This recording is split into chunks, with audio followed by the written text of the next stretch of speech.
Welcome to the SVG-TV news for Tuesday, April 14th. I'm Khalil Kato with the details.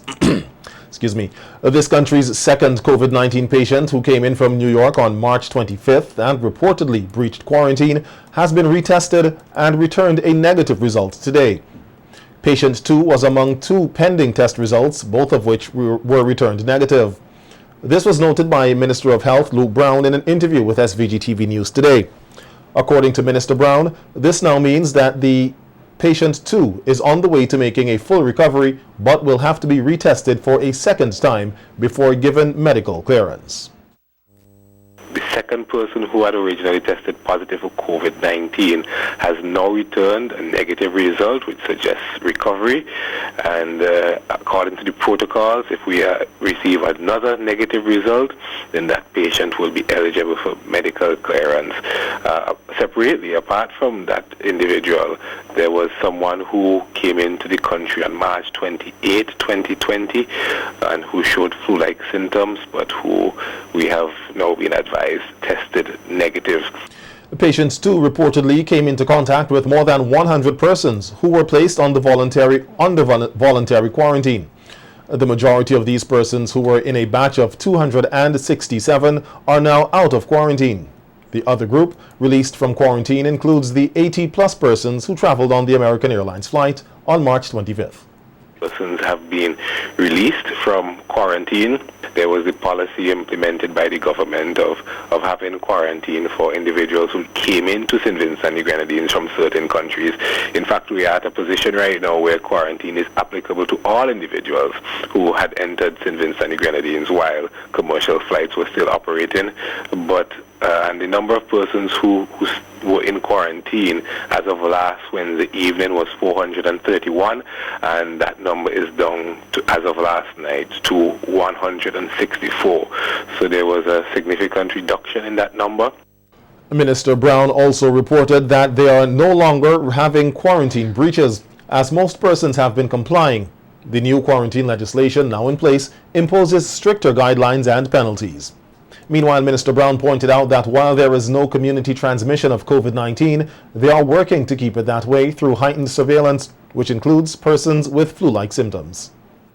There are no pending results at the moment, but the collection of samples is ongoing. We're carrying out a very critical surveillance for flu-like symptoms, among travelers, among persons who may not have traveled, and we will look at any suspect cases and do any tests that may be required. Because you see, a very important aspect of dealing with COVID-19 and responding to COVID-19 is to make sure that you detect cases, and where you detect cases, you isolate them and allow, therefore, and not allow a situation where that this contact with persons in the community could take place. To date, SVG has 12 confirmed COVID-19 cases, of which 11 are active and 1 recovered. In total, 87 tests have been done at the Caribbean Public Health Agency, CARPHA. In the meantime, persons are being asked to practice physical and social distancing and to wash their hands regularly. And the health minister expressed satisfaction that the majority of Vincentians complied with the advisories to stay at home and avoid large gatherings during the 4-day Easter weekend. Out by saying that I've received reports which indicate that there was overwhelming cooperation from the public with the advisory which was sent out by the Ministry of Health, Wellness and the Environment to stay home and to stay safe over the Easter weekend. I know that it was not the usual situation. I know, for instance, that Easter is a time when persons attend church in a special way as we commemorate the death, burial and resurrection of Christ, and there were restrictions on how they were able to do this, yet they found ways to still, mark this occasion, even though they were not able to actually go to church in their usual numbers. So there's been cooperation, and quite apart from these religious activities, there's normally the big events of the Bequia Easter Regatta and the Union Island Easterval. So these events were impacted, but the public cooperated very well, and on behalf of the government of St. Vincent and the Grenadines, I'd like to express our appreciation for that.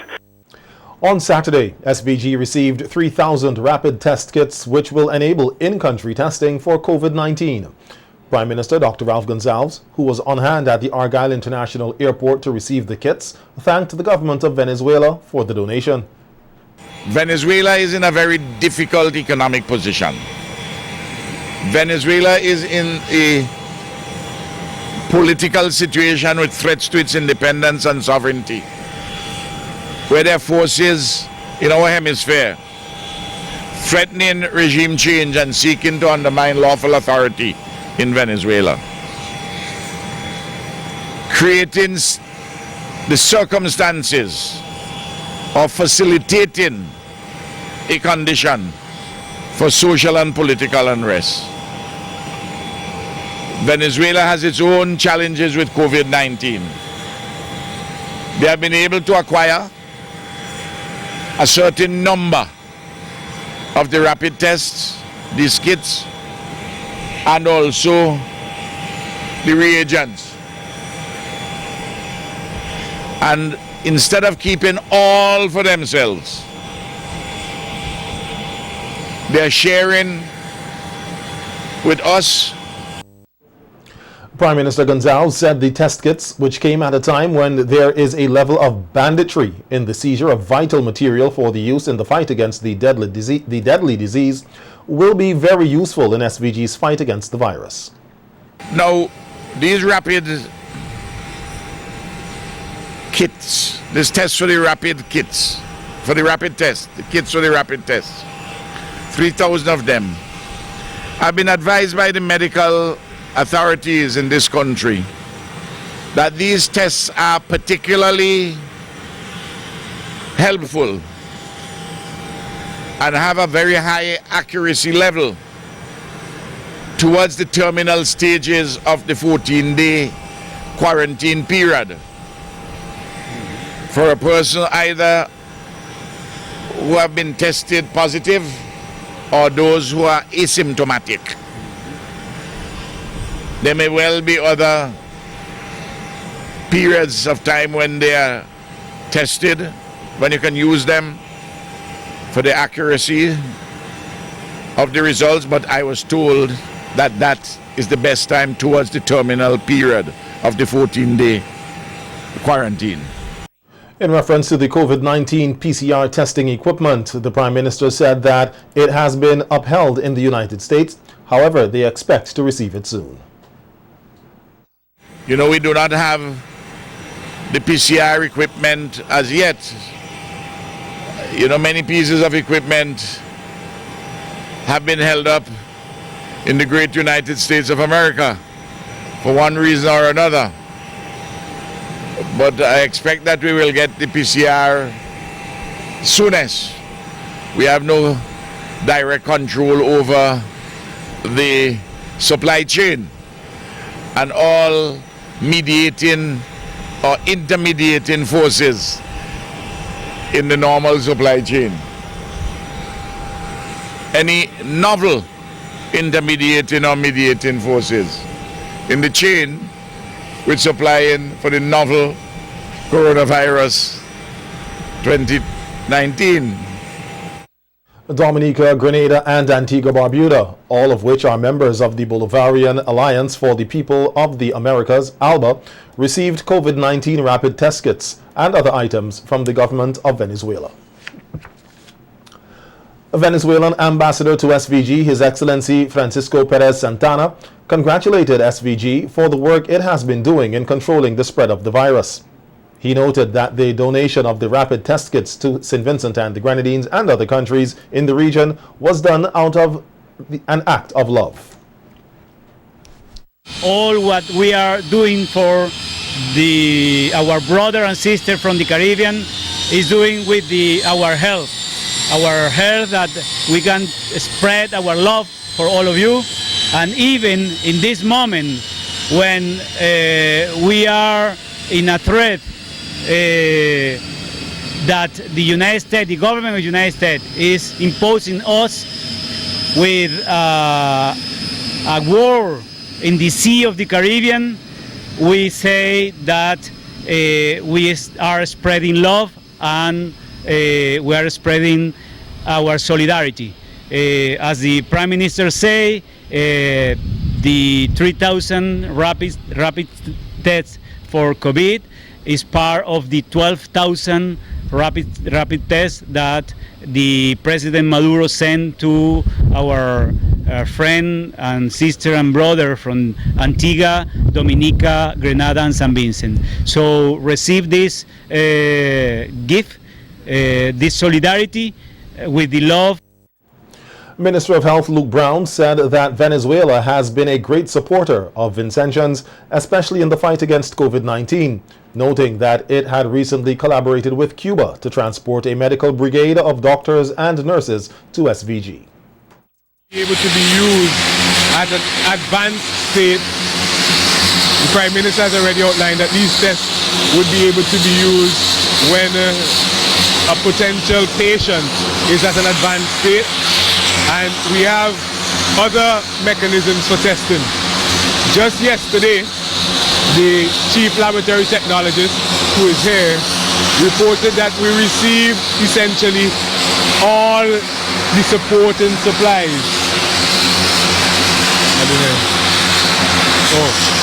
We have, actually, while we're here at this moment, we see the arrival of the Regional Security Service plane, and that is here to take samples from St. Vincent and the Grenadines on to Trinidad and Tobago for testing. So you see, there is ongoing work in respect of the way in which the government is going about. Over 100 vulnerable persons and health professionals here were recipients of charitable offerings following the launch of the We Care North Leeward program last Thursday. The program, spearheaded by the charitable group Generation Next Inc. and Speaker of the House of Assembly Carlos James, was launched in the rural constituency to provide relief to residents and healthcare workers in support of this country's fight against the COVID-19 pandemic. A news release said packages were distributed to health personnel who are on the front line at 5 health facilities in North Leeward and vulnerable persons, including the elderly, who remained at home following the Easter weekend social distancing advisory issued by the Health Ministry. According to James, the We Care program promoted the Good Neighbor Partnership Trust, which is a broad-based national effort to foster best practice personal hygiene, care for the most vulnerable, and support for frontline nurses and doctors in this country's fight against the COVID-19 pandemic. The We Care program representatives also handed over several parcels of cleaning agents and medical supplies, including 50 medical masks and 1,000 gloves to 5 health centers, including the Chateaubriand Smart Hospital. Accepting the contribution on behalf of the Health District, Dr. Francis Murray urged persons to play their part in protecting themselves from the COVID-19 virus. He further stated that the donation will go a long way in protecting the frontline medical teams in fighting against the pandemic. Prime Minister Dr. Ralph Gonsalves recently gave an open invitation to residents of Petit Martinique and Carriacou who may be experiencing shortages of food and cooking gas as a result of the restrictions in Grenada due to COVID-19. The invitation by PM Gonsalves, however, did not go down too well with his Grenadian counterpart, Dr. Keith Mitchell.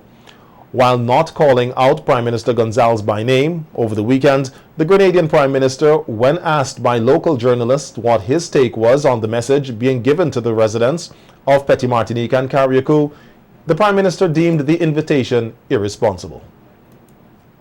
I want to say to the people of Carriacou and Petit Martinique that if you're having difficulties getting food, we can help.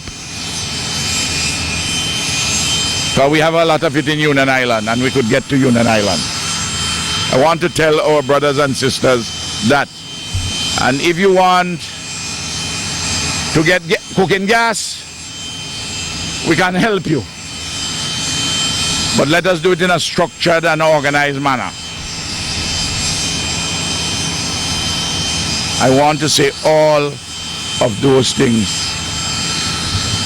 to our brothers and sisters in St. Vincent and the Grenadines and throughout the Grenadines. A situation like that, I'm thinking because of Caribbean diplomacy, Why couldn't something like that be handled between Grenada and St. Vincent with a phone call? George, I think your question would be better placed to the other party, because the other party was the one who made an announcement. First of all, the country has made a decision, the nation has made a decision to protect itself. We've closed our borders. That means we close it for everybody. So there is no exception to say we open it for St. Vincent, we open it for the Grenadines, or we open it for Trinidad, or we open it for Dominica. It's closed for everybody. So every serious leader will have to respect the decision of the government of another country, with respect to his own citizen, not with respect to their citizen, to our own citizen. And therefore, the people of Peter Martinique have indicated, and the Minister of Health confirmed a short while ago, that they are fully behind the decision of the government of Grenada, not any other leader, and that they are adhering to a fundamental rule of the closing of borders, and they are not accepting the offer of anyone to break the fundamental laws of this land. So that's the situation. It's unfortunate, as you said, that statement will come from anyone at this stage to attempt to encourage citizens of another country. I will never attempt to encourage a citizen of any country to break the laws of their country. Whatever the laws, whether it's a temporary law or permanent one, because I think we have to respect each other. So that would be my position, Julian, and I hope and pray that that situation will not arise again in the future. The Grenadian Prime Minister added that respecting each other's borders in the wake of COVID-19 is important and should be respected. Asked if he will be raising the issue at tomorrow's CARICOM meeting, Dr. Mitchell said it won't be appropriate as it is an IMF meeting with CARICOM heads. Clearly, I think this is something that we all should be aware of, respecting each other's borders. I think this is clearly fundamental.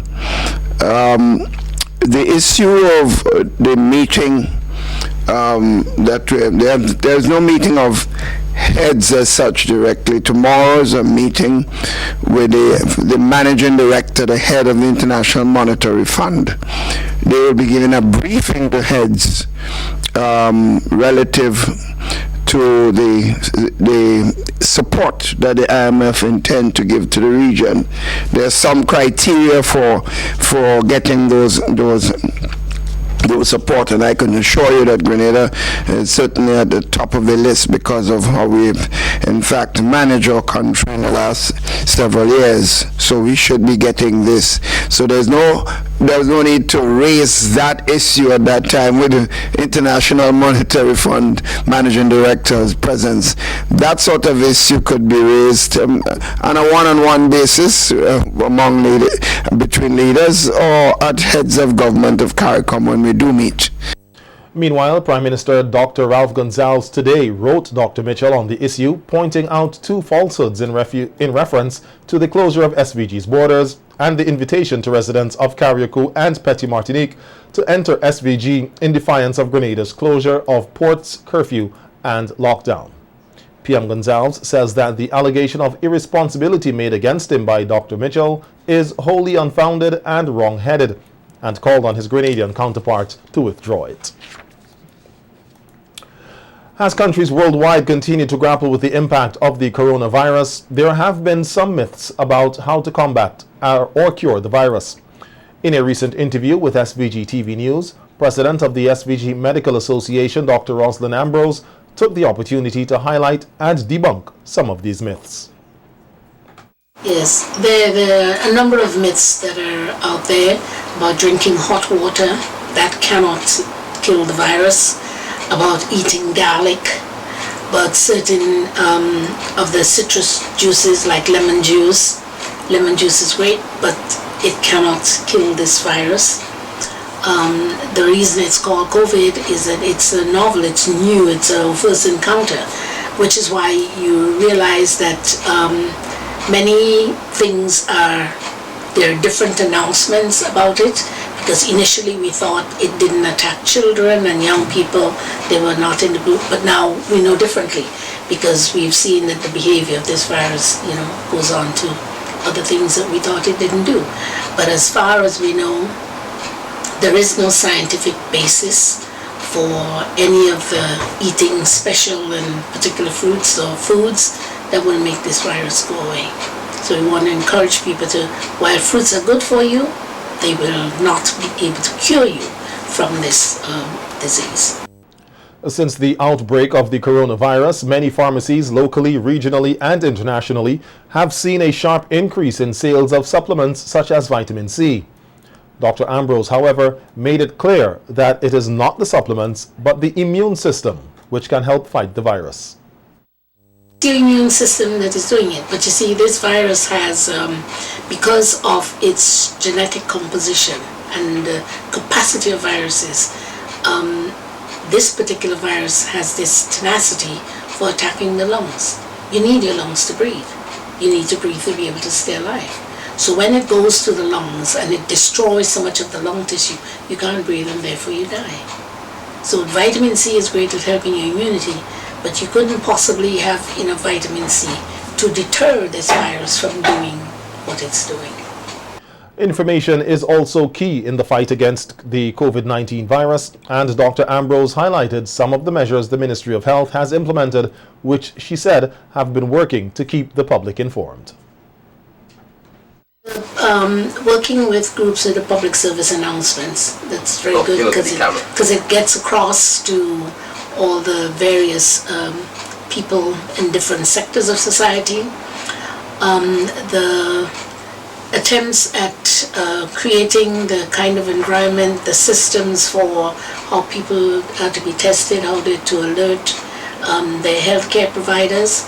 We ask people who, if you suspect, and the ministry does this too, if there's a suspicion that you may have this condition, do not go to the hospital, as we had on a previous occasion where the A&E had to be closed down, because there's the hotline number, and people are asked to call that number and they'll be given some very specific instructions, and we've got to be good at following the instructions. Chief Executive Officer of the Central Water and Sewerage Authority, Garth Saunders, is making another appeal for persons to make better use of the available water resources and to work with the authority to help conserve water during this ongoing period. SVG is among countries in the region experiencing drier than normal conditions. Speaking on NBC Radio's face-to-face program, Saunders said the authority has been using its many platforms to provide information to the public, and that the evidence suggests that the conditions will persist for some time, hence they are stressing the importance of conservation. And we also want our customers to communicate with us in terms of water shortages, in terms of where we have fallen short, in terms of meeting our targets, because we accept criticism, we accept faults, we accept complaints. That's what we do. And we would like them to continue to alert us when there's whenever there are cases of abuse and so on, and leaks. And we also want to encourage them to activate the hurricane preparedness plans, because in a couple of months we're going into the hurricane season. So it's time for us to look at our own storage at our homes and to ensure that we can have maybe 20 to 30 gallons per person per day available, for any eventuality. Obviously, we are not going to leave, we are hopefully not going to have any community out of water for more than 24 hours during this period, and we'll try our best to do that. We have our water trucks available anyway to be able to go into communities to distribute water. Saunders said more communities are expected to be affected by the CWSA's rationing measures. Primarily, as I mentioned, the three sources, Majorca, Montreal and Dalloway, they supply the areas between South Leeward zone, all the way to East St. George. So residents and villages in these areas, between these two areas, are quite likely to be included at some point during the day in a water rationing situation. Now, our system is not a tight and closed system as, say, an electricity grid where we switch on and switch off, valves. The situation is fluid and it depends on a gravity flow, and the areas for rationing, although we can plan ahead of time, it's not as discrete as we would like it to be, because water flows, and even though you turn a valve off, water is still flowing at some point in the network. The CWSA CEO explained the hours during which the rationing is expected to take place, which he said is subject to change given the circumstances. But at some point, if this continues, almost every area is going to see a water rationing. The hours for rationing also are something, those hours can change at any time. And I think we've put that disclaimer also on our Facebook page, where persons are told that although we said we're going to take the water off between 1 and 5 p.m., there's just a chance that 5 p.m. can slip to 6 p.m. and so on. We would try our best, obviously, not to have this happen. And we initially started out by rationing only at night. But the situation has deteriorated to the extent where we now have to extend that rationing period to during the day. As the country continues to experience the drought conditions, Director of Forestry Fitzgerald Providence has expressed concern with the amount of bushfires which have been popping up across the country. Director Providence said the conditions are perfect for large bushfires, however they can be dangerous to life and property, and urges persons to desist from lighting bushfires at this time. Well, we at the Forestry Department, Forestry Services are still very concerned about the dry spell. So we're still in the midst of it. It's extended and extremely dry. We've heard the announcements from the Central Water Storage Authority about the shortage of water in the catchments, and we're going through what we probably can describe as a drought period. And we are seeing that the fuel, the grasses, the trees, some are losing their leaves, others are very dry. And we still continue to see fires. At least every day you see a fire somewhere. And these wildfires are very dangerous. One, the soil is dry, so they burn the vegetation that holds the soil, and then when the rain starts, you may have landslides or rock slides, because some of these areas are exposed rocks, and when you burn, you actually kill the protective vegetation on these rocks, and they come sliding down when the rain starts. Providence said in some communities these fires pose a serious threat to utility poles, which can lead to greater hazards. Also, we just about two weekends ago, there was a serious fire in the Great House area, and also in the other areas of Camden Park where the utility poles are running. And we noticed that these fires were very close to the utility poles, and if these utility poles are damaged and fall, it can be very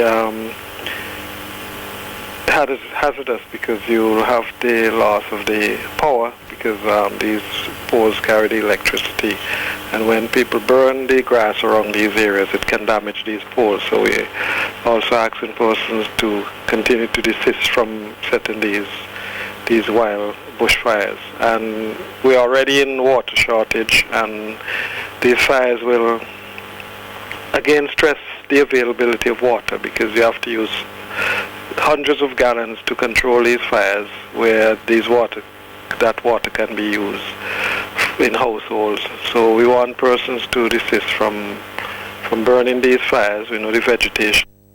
Meanwhile, the forestry director is appealing to hunters to observe the laws as it relates to the closed season. Providence said given the dry conditions, protected species such as iguanas may leave their protected areas in search of food and water, and that persons should desist from harming them. Cases where iguanas in particular come running out because they're in search of water, and usually between the the forest where they are, or the grass area where they are, there's sometimes roads that they have to run across, and we ask persons to be cautious and do not be tempted to pursue them and capture them to say they are hunting them, because we have the close season, because we know that is when the animals are reproducing. Also during the dry period, the animals have an additional stress of lack of water, so they try to get to these areas to get water, and sometimes this goes through areas where people are living and also across roads, and we don't want persons to hunt them or to run over them with their vehicles when they're crossing. The police are investigating the circumstances surrounding the death of Kenny Wesley Boyd Jackson, an unemployed 49-year-old of Otley Hall. According to reports, Boyd Jackson was entering his yard at about 7 p.m. last Thursday, April 9th, when a masked man shot him about his body. He was rushed to the Milton Cato Memorial Hospital for medical attention, but later succumbed to his injuries. Boyd's death is the 9th homicide recorded in SVG for the year thus far. 2 individuals are said to be in police custody assisting with investigations. The police are soliciting information from the general public that will aid with this investigation, the arrest and prosecution of the offender or offenders. To contact the Assistant Commissioner the Assistant Commissioner in charge of crime, the public can call 456-1339 or the officer in charge of the Criminal Investigations Department at 456-1810, or any police officer or station who they're comfortable with. All information will be treated confidentially.